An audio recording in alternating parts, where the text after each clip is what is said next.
Recording start कर दो। Good morning students, एक बार रिप्लाई कर दें, आवाज़ आ रही है? Yes sir, thank you very much. तो कोई क्वेश्चन हो वहीं से पूछ लीजिएगा।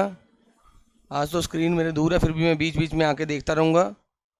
कोशिश करते हैं कल परसों से नज़दीक ले आए। तो हम आगे पढ़ रहे थे स्टूडेंट, आगे बढ़ता हूँ।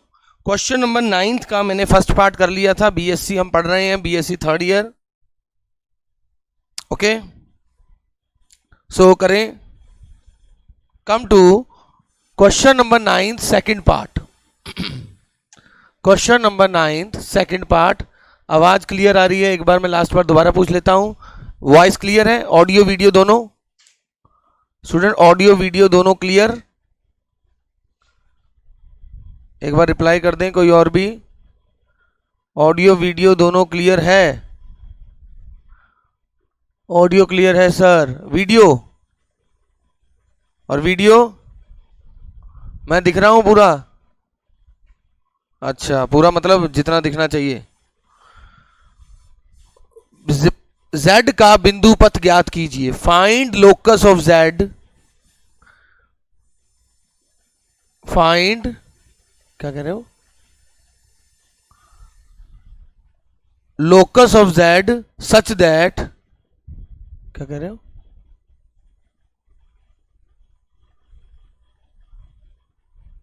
वीडियो थोड़ा हल्का है, वो 5 मिनट में ठीक हो जाता है, 2-3 मिनट बाद देखो हल्का नहीं आएगा। आज देख लेंगे, वरना पूरा रिकॉर्ड होने के बाद हल्का होगा तो फिर उसे और इम्प्रूव कर देंगे। ये हल्का हल्का सा इसलिए रखा जाता है, वरना जब इसको 3 बार देखने की परमिशन होगी तो वो इतना डाटा ले लेगा जो आपके लिए मुश्किल हो जाएगा। बट 1 या 2 मिनट बाद नॉर्मल हो जाएगा, देखना। अब हो गया होगा शायद। Z का बिंदु पथ ज्ञात कीजिए। स्टूडेंट, Z का बिंदु पथ का मतलब क्या होता है? आपको Z के बिंदु पथ का मतलब क्या होता है स्टूडेंट्स? आपको कंडीशन दी जाती है, उस कंडीशन के अकॉर्डिंग Z मूव करता है। और जब Z मूव करता है, जो भी ये कर्व बनाता है उसे क्या कहते हैं? Z का बिंदु पथ। जैसे मैंने आपको पहले भी एग्जांपल दिया है। सपोज एक पॉइंट दिया हुआ है और आपको कहा है Z इस प्रकार गतिमान है कि उसका इस फिक्स्ड पॉइंट से डिस्टेंस हमेशा समान रहे।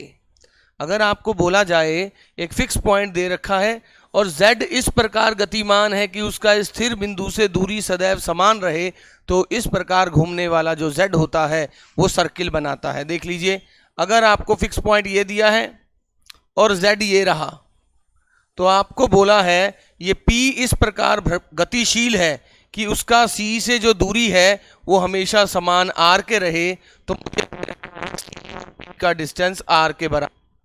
और डिस्टेंस फॉर्मूले के according root x2 minus x1 का square plus y2 minus y1 का स्क्वायर बराबर r। और दोनों साइड स्क्वायर कर दोगे तो आपको क्या मिल जाएगा स्टूडेंट? सर्किल की इक्वेशन मिल जाएगी। ये मतलब होता है आपको अगर दिया जाए कि Z का बिंदु पथ निकालना है, Z का पथ यानी उस बिंदु का पथ अंडर गिवन कंडीशन। अब यहां पर क्वेश्चन दिया हुआ है सेकंड पार्ट में, mod Z square minus 1 is less than 1, ऐसा दे रखा है। एक बार ट्राई करें, आवाज से।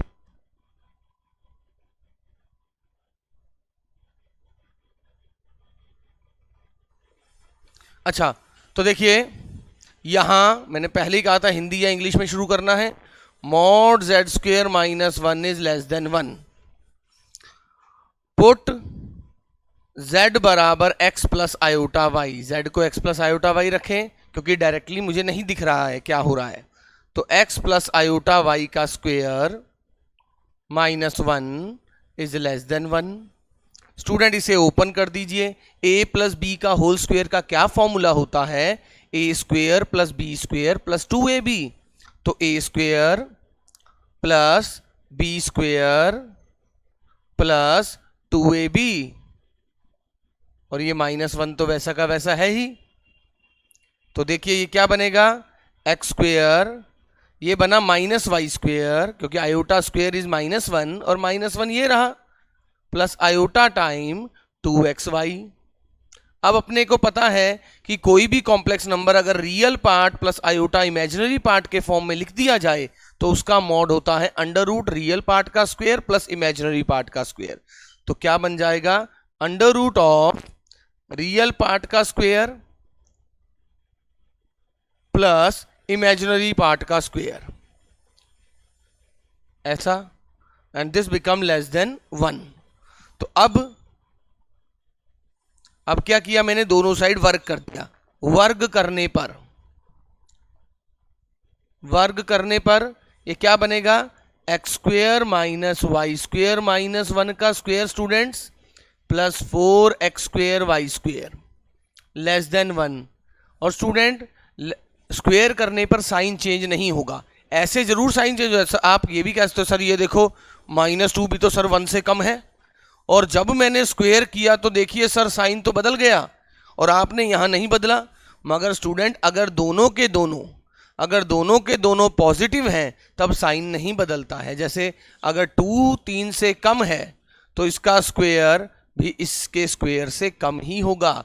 और अंडर रूट के अंदर कुछ भी पुट कर लीजिए, क्योंकि ये भी रियल क्वांटिटी है, ये भी रियल फंक्शन है, तो अंडर रूट के अंदर अगर रियल की बात चल रही है, रूट के अंदर जब भी रियल पुट करेंगे, क्योंकि ये भी स्क्वायर है ये भी स्क्वायर है तो नेगेटिव नहीं है, तो अंडर रूट के अंदर जब भी पॉजिटिव आएगा तो वैल्यू पॉजिटिव आएगी। जैसे √4 होता है 2, आजकल मैंने बहुत जगह देखा है +-2 पता नहीं क्यों लोग लिखते जा रहे हैं, जबकि √x का ग्राफ ऐसा होता है।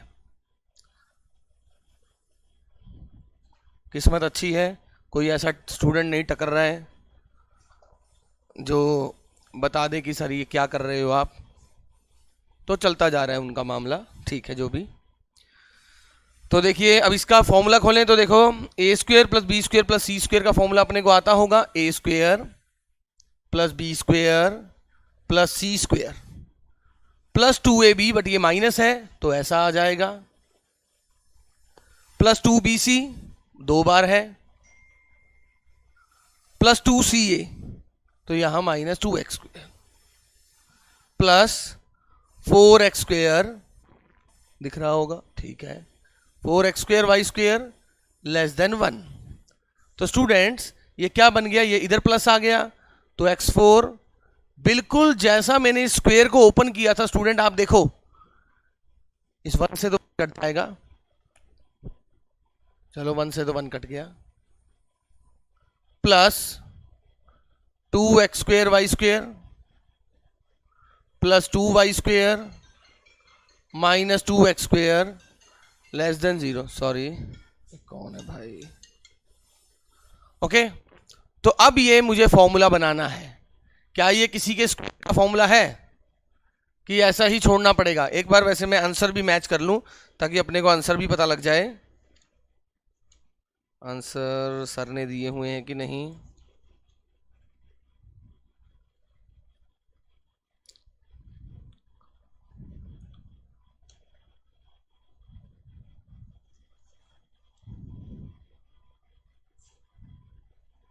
तो हाँ सर ने आंसर दिए हुए हैं, और 9th का r² बराबर 2 cos 2 थीटा के अंदर का क्षेत्र ऐसा लिखा हुआ है, यानी पोलर फॉर्म में दे रखा है। आप ऐसे भी छोड़ सकते हो जब तक आपको ना पता लगे। एक मिनट,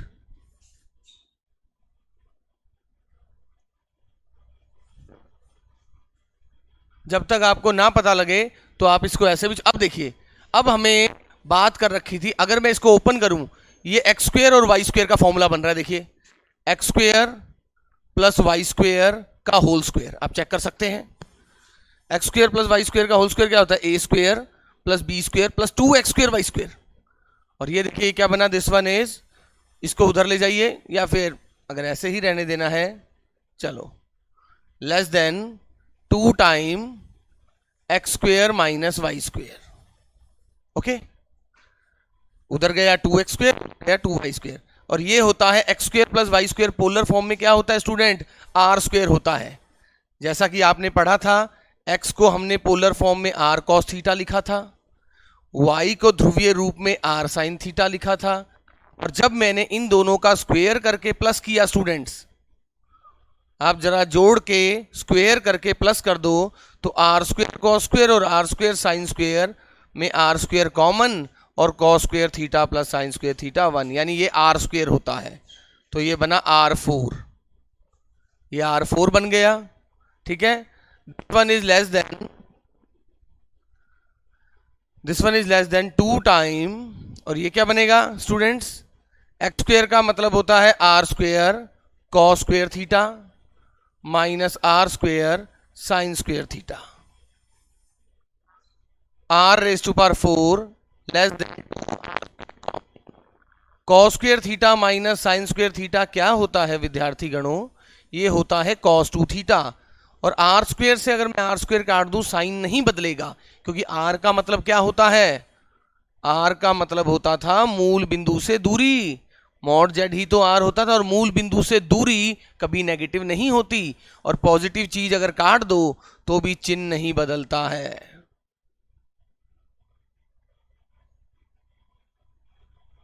ऐसा आ गया। अब हो सकता है कोई बच्चा कहे सर मुझे कैसे पता लगेगा कि ये जो भी बन रहा है, जो भी सर वो अंदर वाला भाग है कि बाहर वाला भाग, वो अंदर वाला भाग है कि बाहर वाला भाग। और वैसे तो इसे अगर आप ओपन करो तो ये x square plus y square है, और ये भी सॉल्व करके बनेगा। तो इन्होंने आंसर जो बोला है वो कैसा बोला है स्टूडेंट्स, एक बार दोबारा, तो भूल ही गया क्या बोला था। इस वक्र के अंदर वाला क्षेत्र जो कि r के अंदर वाले क्षेत्र को दर्शाता है। अब क्वेश्चन ये है स्टूडेंट्स, सर ठीक है अगर बराबर होता तो आप कह देते कि जो r स्क्वायर बराबर 2 cos थीटा को दर्शाता है। अब ग्रेटर देन में अंदर वाला था कि लेस देन में अंदर वाला था, सर ये एक पॉइंट है क्वेश्चन। तो अब मैं आपको एक हल्की सी बात बताता, अच्छा इधर वाला नोट हो गया है, रब करने की परमिशन है यहां तक, पहले ये बताओ तब तो मैं कुछ बोलूं।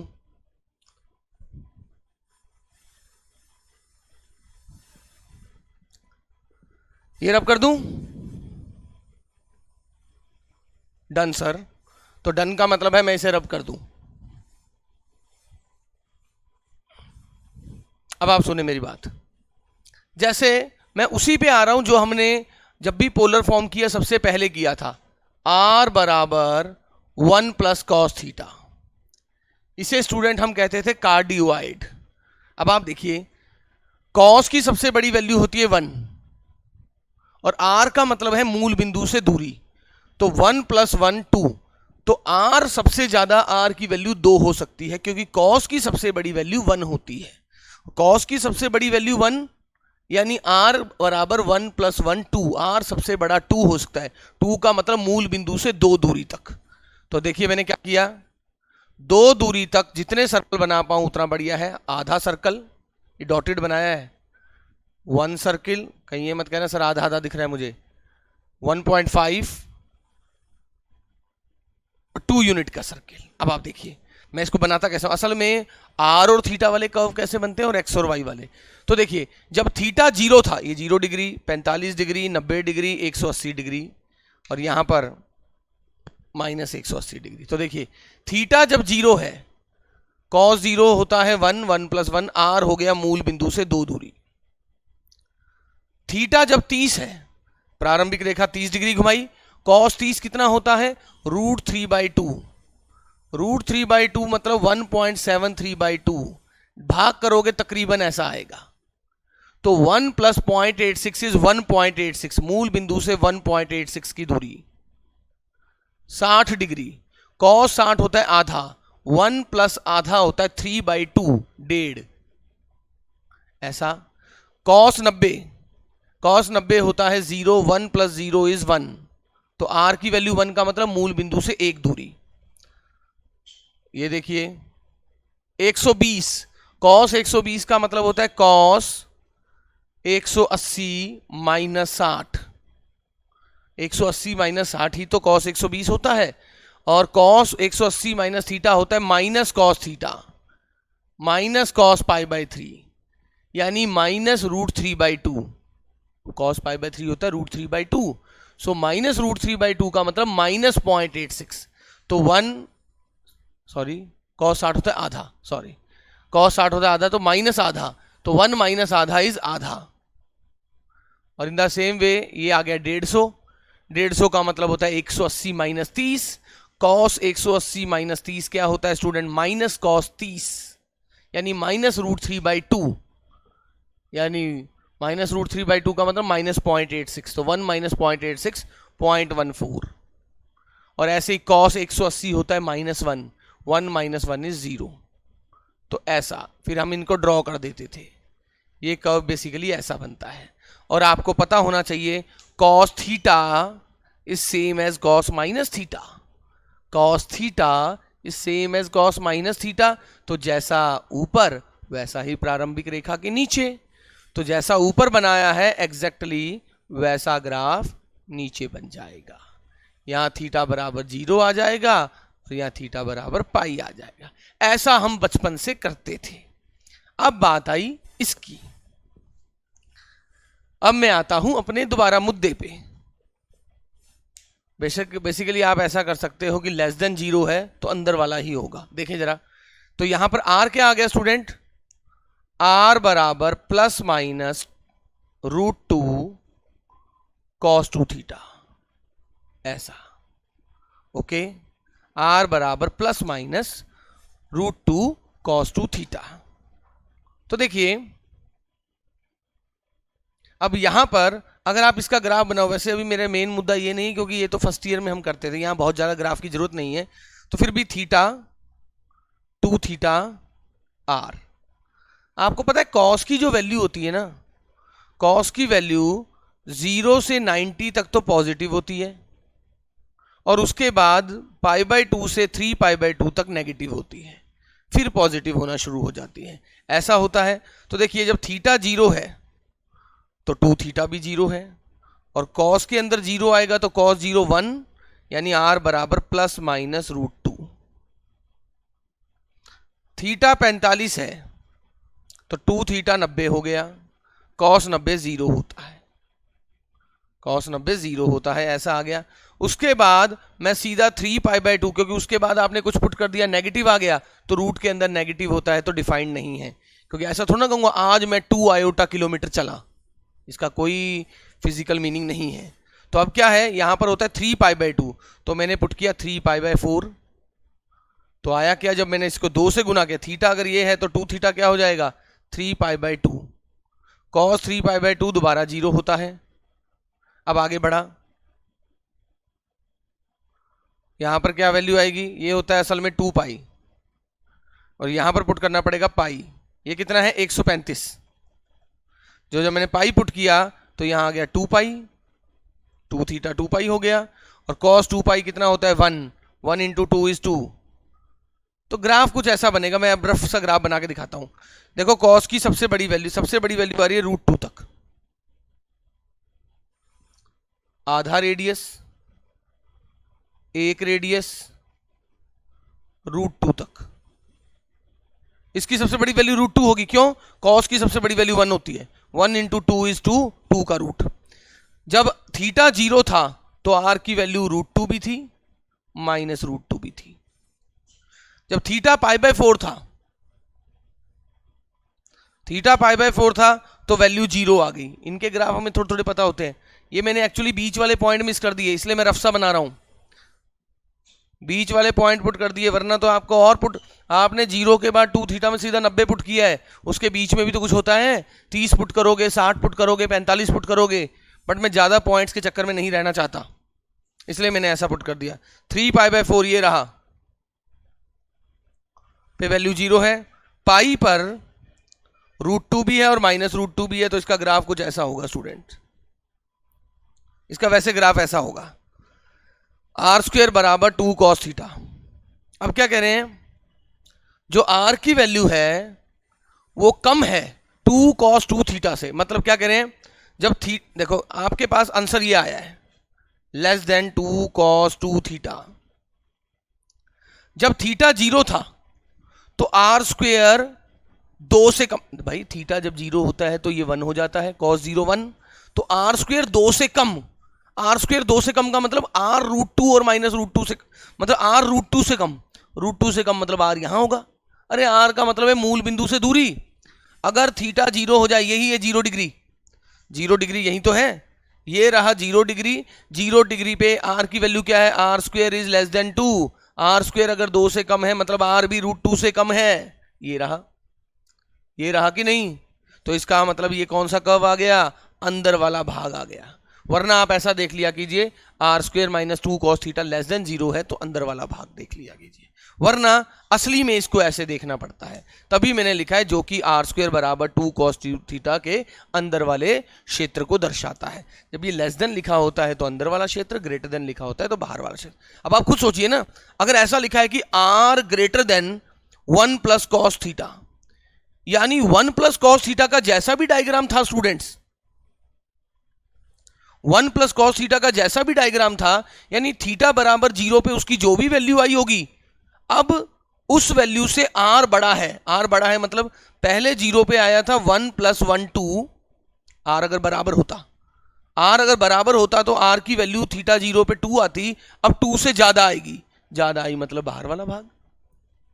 आप किसी भी एक पॉइंट पे चेक कर लीजिए कि सर इसका जैसा भी डायग्राम रहा होगा, अब जब जैसे ही थीटा को कोई पॉइंट पुट करूंगा, पहले तो 2 आ रही थी, अब 2 से ज्यादा, 2 से ज्यादा का मतलब बाहरली साइड। ठीक है ना? सो एक बार ये चेक कर लें, पता लग गया? एक बार बाकी देख लें बच्चों का कमेंट। Yes sir. अच्छा,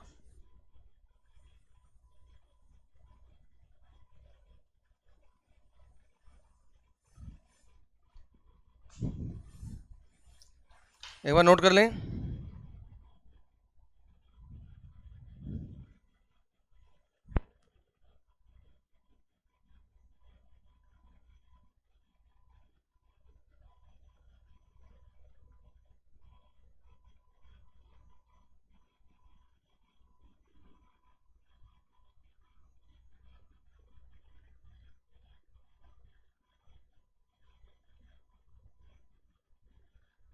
ऑडियो वीडियो क्लियरिटी है ना? एक बार देख लो। अब तो वीडियो में कोई दिक्कत तो नहीं? वीडियो बताओ, ये क्लियरिटी है देखना। हाँ राहुल, वीडियो बताओ एक बार।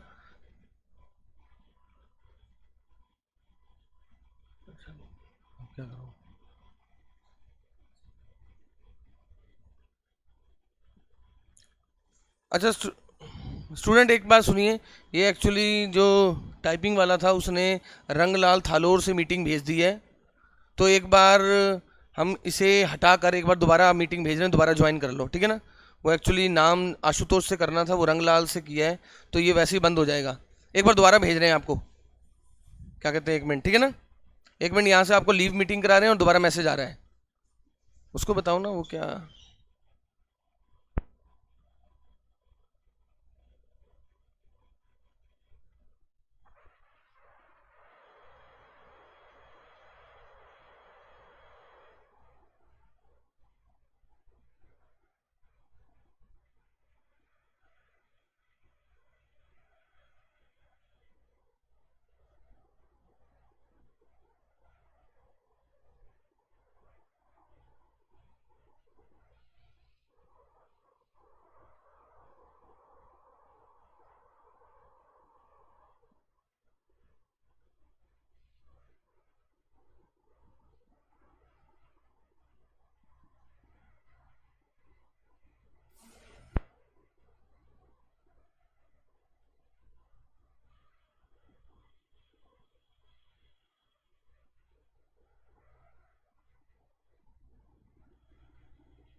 सो स्टूडेंट्स, खैर हम आ गए हैं वापस।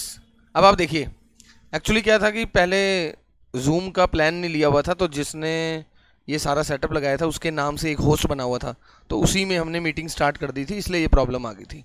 अब देखो, आप होस्ट में लिख रहा होगा आई एम जयपुर, अब ठीक है, अब इसमें प्लान ले रखा है, कोई प्रॉब्लम नहीं। और जो हल्का सा आपको ये वीडियो में ब्लर दिख रहा है ना, थोड़ी दिक्कत आ रही है, ये शायद कैमरे की सेटिंग में, आज उसको भी देख लेंगे। कैमरे की सेटिंग हल्की सी चेंज करनी पड़ेगी, इसलिए आ रहा होगा, तो कल ये भी इशू नहीं रहेगा, ठीक है। ऑडियो वीडियो क्लियर आ रही है, एक बार दोबारा बता दो ताकि मैं फिर आगे शुरू करूं। ऑडियो वीडियो की दोनों क्लियरिटी बता दो सभी। क्लियर है? रिप्लाई कर दें। क्या करें? ओके, तो जो हल्के सी वीडियो में इशू होगा वो आज हम कैमरे का ठीक कर देंगे, ठीक है। सो कम टू नेक्स्ट वन। तो देखिए, क्वेश्चन नंबर 6 देखें स्टूडेंट। ये जो मैं अब क्वेश्चंस करा रहा हूं, एक तो इस टाइप के क्वेश्चंस रह गए हैं और एक स्टीरियोग्राफिक प्रोजेक्शन रह गया है। स्टीरियोग्राफिक प्रोजेक्शन तकरीबन आता ही आता है, मतलब ये समझ लो कि 5 बार पेपर होंगे तो 3 बार स्टीरियोग्राफिक प्रोजेक्शन आएगा, ऐसा इंपॉर्टेंट है वो। प्रूव दैट, क्वेश्चन 6 का फर्स्ट पार्ट, एक्सरसाइज की बात कर रहा हूं। Prove that mod z1 plus z2 square z1 minus z2 square. मैं फिर कह रहा हूं, थर्ड चैप्टर के बाद ज़्यादा आसान हो जाएगा। आप कभी भी यूट्यूब में वीडियोस वगैरह देख रहे हैं तो आपको दिख रहा होगा, कोई फर्स्ट चैप्टर नहीं करा रहा है, सब कोई थर्ड से स्टार्ट कर रहा है, क्योंकि थर्ड इजी रहता है। ये बेसिक्स हैं, बेसिक हमेशा बच्चों को थोड़े से डिफरेंट लगते हैं, बट हम एग्जाम में रिस्क नहीं ले सकते, तो हमें ये फर्स्ट करना ही होगा। ऐसा प्रूव मुझे ये करना है स्टूडेंट, प्रूव कीजिए this one is equal to this one. Note कर लीजिए क्वेश्चन 6 का फर्स्ट पार्ट। सो देखिए सॉल्यूशन, मैं स्टूडेंट लेफ्ट हैंड साइड लेके स्टार्ट कर रहा हूं। लेफ्ट हैंड साइड क्या है? Mod z1 plus z2 square plus mod of z1 minus z2 square. Student, mod हटाने के लिए हमारे पास कोई फॉर्मूला था, अगर आपको ध्यान हो। What is mod z square? अपने को पता है मॉड z स्क्वेयर क्या होता है स्टूडेंट। मॉड z स्क्वेयर हमने प्रॉपर्टी में लिखाया था कि मॉड z स्क्वेयर होता है, एक सेकेंड एडमिट कर लो, ये कौन सा बच्चा है जिसने I am at the rate of Jaipur लिखा हुआ है? सो देखिए, मॉड z स्क्वेयर क्या होता है? z इंटू जेड बार, तो z इंटू जेड बार, z इंटू जेड बार। ओके, अब आप देखिए, और हमने बताया हुआ है आपको, ये जो बार है ये ऐसे अलग अलग हो जाता है, ये इस टाइप की प्रॉपर्टी को होल्ड करता है। Plus z1 minus z2, z1 बार माइनस z2 बार। ओके स्टूडेंट्स, तो ये देखिए क्या बना, z1 इंटू z1 बार, और z इंटू जेड बार होता है mod z square, plus z1 z2 बार प्लस z2 z1 बार, आप देख सकते हैं मल्टीप्लाई करके, z2 z2 बार ऐसा, प्लस z1 z1 बार माइनस z1 z2 बार माइनस z2 z1 बार प्लस z2 z2 बार, और मॉड z स्क्वेयर हो जाता है z2 z2 बार। कितना आसान है, केवल ओपन करते ही देखिए ये आंसर आ रहा था आपका। Mod z1 square plus mod z1 square होता है 2 mod z1 square, mod z2 square plus mod z2 square होता है 2 mod z2 square, and this one is equal to RHS। इति सिद्धम यानी हेंस प्रूव्ड। तो आप देख सकते हैं कितने आराम से प्रूव हो गया है ये, एक बार नोट कर लीजिए और समझ लीजिए, नहीं तो फिर पूछ लीजिए। अभी मैं बस स्टीरियोग्राफिक प्रोजेक्शन को छोड़ के उसके आसपास घूम रहा हूं, क्योंकि वो फिर लास्ट टाइप हो जाएगी हमारी और हमारा क्वेश्चन पूरा हो जाएगा, चैप्टर भी। किसी बच्चे ने कुछ कहा है? एक रजत यादव कह रहा है आवाज नहीं आ रही है। आवाज आ रही है स्टूडेंट्स? वॉल्यूम। एक स्टूडेंट कह रहा है साउंड नहीं आ रही। आ रही है। रजत, एक बार मीटिंग में से वापस हटने के बाद दोबारा ज्वाइन कीजिए अगर आपको साउंड में दिक्कत आ रही है। खैर, आवाज़ कैसे जा रही होगी जब आवाज़ ही नहीं आ रही तो, क्योंकि आ रही है, स्टूडेंट बता रहे हैं सब आ रही है। और वैसे आपको रिकॉर्डेड भी मिल जाएगी, अगर किसी के वहाँ कुछ प्रॉब्लम होती है तो वापस हटने के बाद दोबारा रीज्वाइन किया कीजिए अगर कभी ऐसी दिक्कत होती है किसी के वहाँ। जितने ही पेपर में क्वेश्चन आए हैं, बाकी मुझे अच्छा एक चीज और देखिए, क्वेश्चन 5th का बी पार्ट ये अजमेर में आया था, किसी भी यूनिवर्सिटी में आया, क्योंकि फर्स्ट चैप्टर में से जो इंपॉर्टेंट है वो ऐसे बेसिक और एक स्टीरियोग्राफिक प्रोजेक्शन। ओके,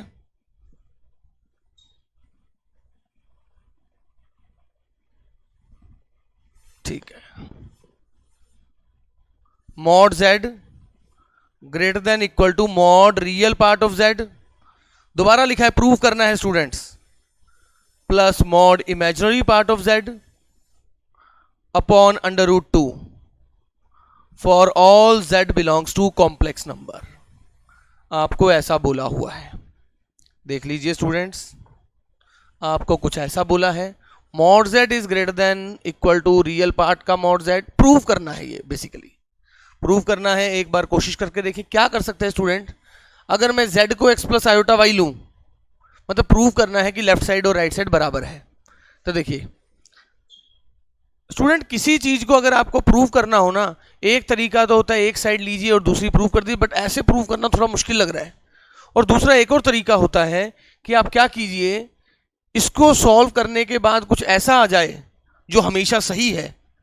जैसे कि मैं आपको एक एग्जांपल दूं, जैसे हमारे पास एक रिजल्ट होता है कि किसी भी नंबर और उसके रेसिप्रोकल को जोड़ दिया जाए तो हमेशा 2 या 2 से बड़ा होता है यदि x 0 से बड़ा हो। ये हमने एक रिजल्ट बचपन से पढ़ा होगा कि किसी भी नंबर और उसके रेसिप्रोकल को जोड़ दिया जाए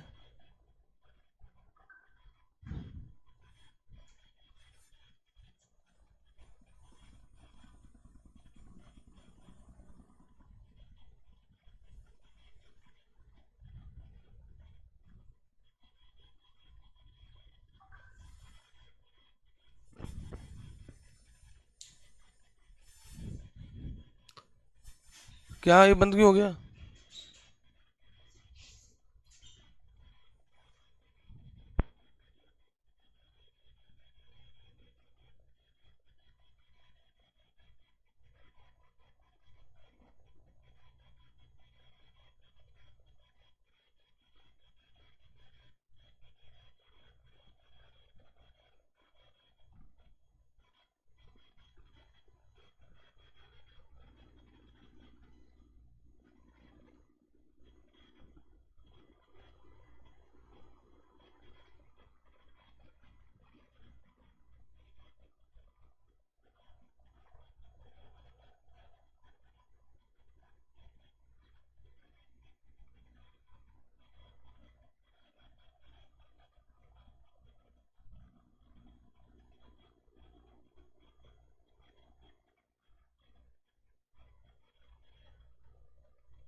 मतलब वैसे जूम पे फर्स्ट डे नहीं है, बट ये दूसरे सेटअप में जूम का फर्स्ट डे है, तो इसलिए इशू हो रहा है। और दिक्कत पता है क्या हुई कि हमारे पास जो दो सेटअप हैं, एक का नाम परफेक्ट 28 था, एक का नाम IM जयपुर।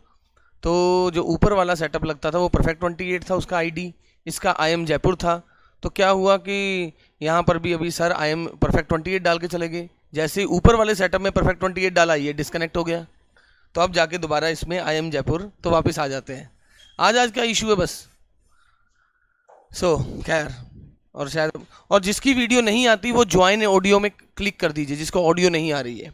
मैं क्या कह रहा था, कई बार स्टूडेंट हमें ऐसी चीज़ प्रूव करनी पड़ती है, ये डायरेक्ट तौर पे देखोगे तो आपसे प्रूव होगा ही नहीं। डायरेक्ट तौर पे देखोगे तो ये आपसे बेसिकली प्रूव होगा ही नहीं। अब आप देखें, x प्लस 1 प्लस 1 बाय, अगर आपको पता है अगर x 0 से बड़ा होता है तो कोई भी नंबर और उसके व्युत्क्रम का जो योग होता है वो 2 या 2 से बड़ा होता है। Number sum of a number and its reciprocal is always greater than equal to 2। आप कुछ भी पुट कर लो, 1 का क्या है, 1 plus 1 greater than equal to 2, पता ही है 1 प्लस 1 2 होता है। आधा पुट करेंगे तो आधा प्लस 1 बटा आधा मतलब 2, 2 प्लस आधा 2.5, 2.5 तो 2 से या 2 से बड़ा होता है।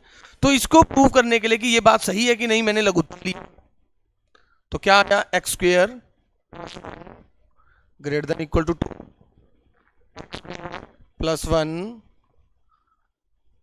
तो इधर आके मैंने ऐसा लिख दिया और मैंने कहा ये चीज सही है, क्योंकि यहां को सॉल्व करके जो चीज आई है वो हमेशा सही होती है, क्योंकि इसको सॉल्व करके मेरे पास जो रिजल्ट आया है वो कभी गलत नहीं होता। इसका मतलब ये वाली इनइक्वालिटी सही है। और ये बराबर कब होगा, जब ये बराबर 0 होगा। और ये बराबर 0 कब होता है, जब x बराबर 1 होता है। तो ऑडियो वीडियो क्लियर आ रही है, एक बार बता दो।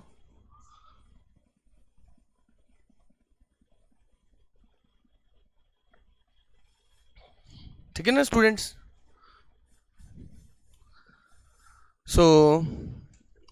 नेक्स्ट क्लास में ऐसी दिक्कत नहीं आएगी। नेक्स्ट क्लास से मैं उधर भी नहीं जाऊंगा, ये लैपटॉप अपने पास रख लूंगा, ये बंदा बिठा लूंगा।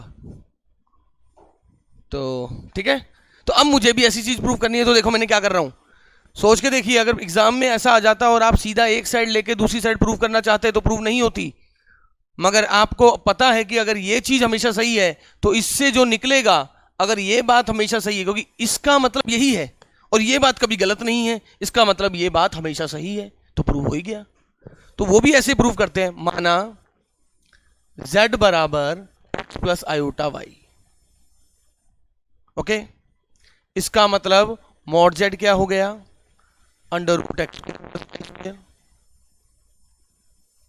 Okay, real part of z क्या हो गया, x हो गया, तथा z का वास्तविक भाग क्या हो गया स्टूडेंट, x। z का काल्पनिक भाग क्या हो गया, y। नाउ मैं क्या प्रूव करना चाहता हूं अब, √2z greater than equal to, sorry mod z, real z का मॉड। मैं फिर कह रहा हूं, थर्ड चैप्टर से स्टूडेंट हमें ऐसी कोई प्रॉब्लम नहीं आएगी। थर्ड चैप्टर जैसा आज तक पढ़ते थे ना, एक चीज पढ़ी उस पर रिलेटेड क्वेश्चंस। अब आप खुद सोचिए कि ये चैप्टर कोई नहीं करा रहा है, उसके पीछे कोई तो कारण होगा। अब ये देखिए, इसका प्रूफ मैं कैसे करने वाला हूं।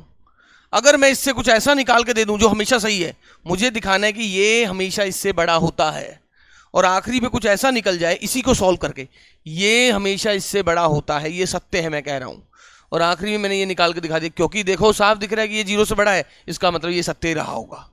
और ये इक्वल कब आएगा, इक्वल मतलब इक्वल टू 0, जब x 1 होगा। देख लो 1 is 2 इक्वल, इक्वल कब आ रहा है, जब 1 हो रहा है। तो क्या आएगा, √2। क्लास में आपको इसको पूरा समझा दूंगा, क्योंकि नेक्स्ट क्लास में हम केवल इसी के क्वेश्चन करेंगे, क्योंकि इसी में से आता है।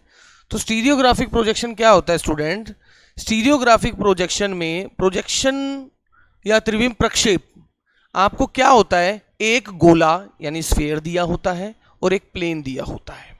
एक गोला और एक प्लेन दिया होता है, और आपको कहा जाता है, एक गोला, गोला मतलब स्फीयर, जैसे ज्योग्राफी की आपने कभी क्लास में गए होंगे तो जो लैब होती है उसमें एक धरती का वो नहीं पड़ा होता, ग्लोब, उसी को कहते हैं स्फीयर, गोला। फुटबॉल हो गई, बास्केटबॉल हो गई, वो स्फीयर बना रहा है।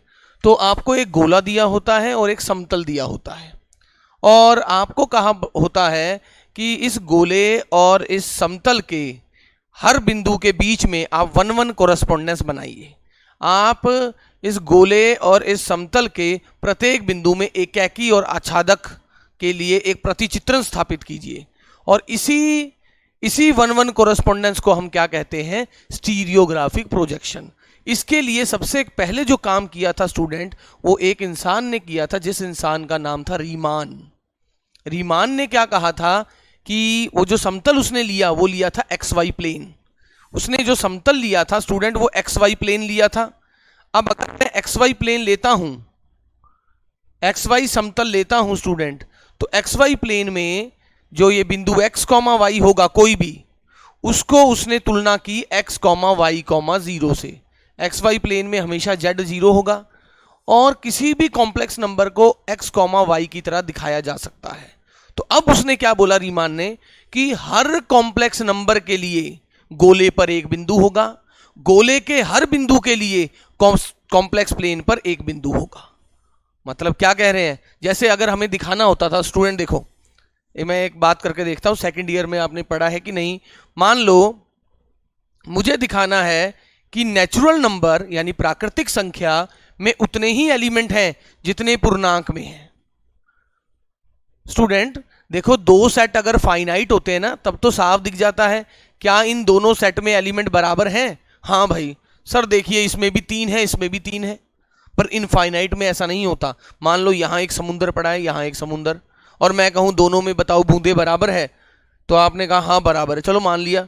मैंने रात को जाके एक बाल्टी एक समुद्र में से निकाल दिया, मैं कहूंगा अब क्या बराबर है, तो मैं सुना कहोगे नहीं सर इसमें एक बाल्टी कम लग रही है। इनफाइनाइट में वैसा नहीं होता जैसा फाइनाइट में होता है। फाइनाइट में तो क्या होगा,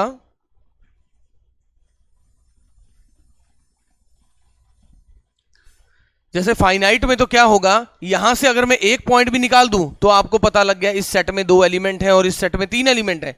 फाइनाइट में से अगर मैं एक भी निकाल दूं तो आपको पता लग जाएगा इसमें 2 एलिमेंट है, इसमें 3। बट इनफाइनाइट में से एक निकाल दो तो आपको ऐसा नहीं पता लगेगा कि अभी इनमें से किस में एलिमेंट ज्यादा है किस में कम है। तो देखिए, तो कभी भी हमें बताना पड़ता था कि नेचुरल नंबर और पूर्णांक में एलिमेंट बराबर है कि नहीं। तो इसका मतलब है अगर इन दोनों में बराबर दिखाने हैं तो मैं कहूंगा दोनों में ना आपस में लड़ने के लिए एक के कोरेस्पोंडेंस एक मिल जाना चाहिए। भाई ए को संभाल लेगा 1, बी को संभाल लेगा 2, सी को संभाल लेगा 3, ना इधर बचा ना इधर बचा, काम हो गया, दोनों में बराबर एलिमेंट है। अब अगर मुझे इनफाइनाइट सेट की बात करनी है, अब कहने को तो साफ दिख रहा है सर, साफ दिख रहा है कि नेचुरल नंबर से पूर्णांक में ज्यादा एलिमेंट है, मगर नहीं, इनफाइनाइट की डेफिनेशन वैसी नहीं होती जैसी फाइनाइट में होती है। जैसे देखिए, मैं एक रीमान ने काम किया था, ये रीमान ने काम किया था, और क्या कर रहे हैं, प्रतिचित्रण स्थापित करेगा n से z पे। तो कैसे स्थापित किया, जब भी f के अंदर कोई भी नंबर पुट करोगे, जब भी n के अंदर कोई भी नंबर पुट करोगे, अगर ये n सम संख्या हुई, इवन नंबर हुआ, तो उसका बटा 2 कर देना, तो उसका बटा 2 कर देना। और n अगर विषम हुआ तो उसमें से एक कम करके 2 से भाग कर देना। आपने पुट क्या करना है, नेचुरल नंबर। अब आप देखिए, मैंने कहा मैंने 1 पुट किया तो आंसर क्या आया, n विषम है, 1 - 1 0 बटा 2 0।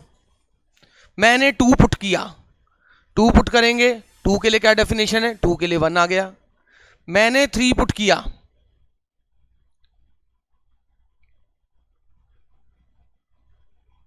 मैंने 3 पुट किया, अच्छा यहां माइनस दो, मैंने 3 पुट किया, 3 - 1 is 2, 2/2 is 1 with minus sign. मैंने 4 पुट किया, 4 पुट करके देखो 2।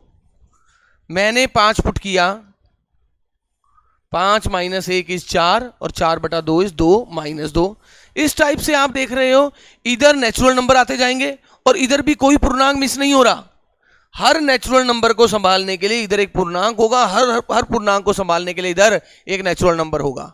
आप ऐसा कोई मुझे पूर्णांक नहीं दे सकते सर इसको संभालने के लिए आपको कोई नेचुरल नंबर नहीं मिलेगा। इसलिए हम कहते हैं देखो इन दोनों सेट में जो नंबर ऑफ एलिमेंट है बराबर हो गए, इनके बीच में आप एकाकी आच्छादक स्थापित कर सकते हो।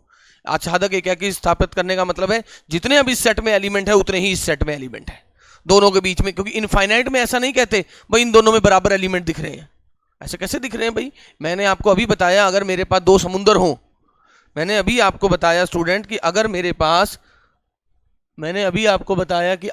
पास दो समुंदर हों और दोनों में मैं बता दूं कि किसी ने मुझे बता दिया कि पानी की बूंदें बराबर है, मैं ऐसा नहीं बोल सकता हूं। अब मैं रात को जाके मैंने एक बाल्टी पानी निकाल दिया तो अब ये नहीं कह सकते सर अब तो दोनों में समुद्रों में बराबर पानी नहीं लग रहा, रात को मैं जब आके देखा था तो यहाँ ज्यादा पानी दिख रहा था, अब एक बाल्टी कम लग रही है, ऐसा हो सकता क्या? नहीं हो सकता। तो इनफाइनाइट में ऐसी चीजें नहीं होती। तो स्टीरियोग्राफिक प्रोजेक्शन में जो हम कल पढ़ेंगे वो यही पढ़ा था कि रीमान ने यही कहा था कि जितना कॉम्प्लेक्स प्लेन, कॉम्प्लेक्स एक रियल लाइन में ये होती है, ऐसे कॉम्प्लेक्स प्लेन ये जितने भी, इसमें उतने ही बिंदु होंगे जितने इस यूनिट रेडियस के गोले में होंगे। यूनिट रेडियस का मतलब जिसकी त्रिज्या 1 हो, जिसकी त्रिज्या 1 हो, एक गोला बना दिया, इस गोले में जितने बिंदु हैं उतने ही इस पूरे प्लेन में है। अब वो कैसे दिखाएं, क्योंकि है तो इनफाइनाइट बिंदु, उसके लिए क्या है, एक कैकी और आच्छादक स्थापित करेंगे, जैसा ये दिखाया था।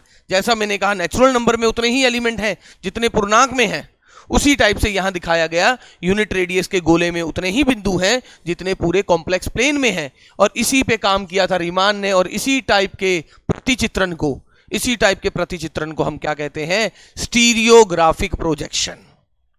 इसीलिए फर्स्ट चैप्टर नहीं करते हैं, मगर ये क्वेश्चन ये समझ लो कि 5 बार, और मजे की बात है जैसा एक क्वेश्चन होगा ना, एक कर लिया, सारे वैसे हैं। और आप देखोगे तकरीबन 5 में से 3 या 4 बार आएगा, 3 बार तो मान के चलो। मतलब फर्स्ट चैप्टर में अगर कोई बच्चा कहे सर मैं बहुत कम करना चाहता हूं बट फर्स्ट चैप्टर का मुझे एक बता दो, एक क्वेश्चन करने को, तो मैं कहूंगा स्टीरियोग्राफिक प्रोजेक्शन कर ले। और मजे की बात है एक क्वेश्चन जैसा है, सारे के सारे वैसे हैं, तो ऐसी चीज तो मैं क्यों छोड़ना चाहूंगा। और थर्ड चैप्टर तो जब दुनिया कर रही है वो तो हम करेंगे ही, उसमें तो फिर कुछ है ही नहीं। एक बार परिभाषा बताई और फिर वही क्वेश्चन जैसे हम सॉल्व करते हैं ना, उसी टाइप का सॉल्व करते जाएंगे, वो बहुत आसान है। बस अब एक दिन, कल का दिन बड़ा इंपॉर्टेंट है। कल का दिन मतलब आपके 4 नंबर पक्के। तो कल मिलते हैं 4 नंबरों के साथ, ठीक है? Okay then. और कल यहाँ वैसे बंदा बिठा देंगे, मेरे को बार बार अब इधर जाना नहीं पड़ेगा आपको एडमिट करने के लिए। एक्चुअली मैं जो जा रहा था कोई एडमिट नहीं था तो उसे एडमिट करने जा रहा था, ठीक है? तो समझ आ गया, एक बार बता दो। कल इसकी थोड़ी क्लियरिटी भी और सही कर देंगे, ऑडियो वीडियो सब समझ आ गया। क्लास से 5 मिनट पहले आ जाया करो, लिंक भेज देंगे, 5 मिनट पहले ज्वाइन हो जाया करो। ओके, कोई प्रॉब्लम? समझ आ गया सब कुछ? तो ठीक है स्टूडेंट, कल मिले। और इसी टाइप से हमारी क्लास चलेगी, बट इसमें थोड़ी सी हम वीडियो को क्लैरिटी कर देंगे और बाकी जो सारी चीज़ें हैं वो चलती जाएगी। आखिरी में मैं वही कह रहा हूं कि मैं कम से कम किसी भी यूनिट में 3 या 4 क्वेश्चन करवाऊंगा, आपको 2 करने होते हैं। 2 के भरोसे हम नहीं जा सकते। जिसको कम करना है वो मैं उसको बता दूंगा कि भाई जिसको कम करना है तो वो इतना करके चला जाए। और अगर आप बोलो तो मैं चैप्टर से पहले ही बता दूंगा ताकि वो बच्चा अपने हिसाब से देख ले भाई कितना हजम होगा मुझे, ठीक है ना भाई? क्योंकि हर स्टूडेंट का अलग अलग है, कोई क्या पढ़ना चाहता है। मैं जरूरी नहीं कि कोई जो मैथ में होशियार होता है वही होशियार हो सकता है आप किसी और चीज़ में होशियार हो, ठीक है ना? तो खैर student, till then good bye, कल मिलते हैं।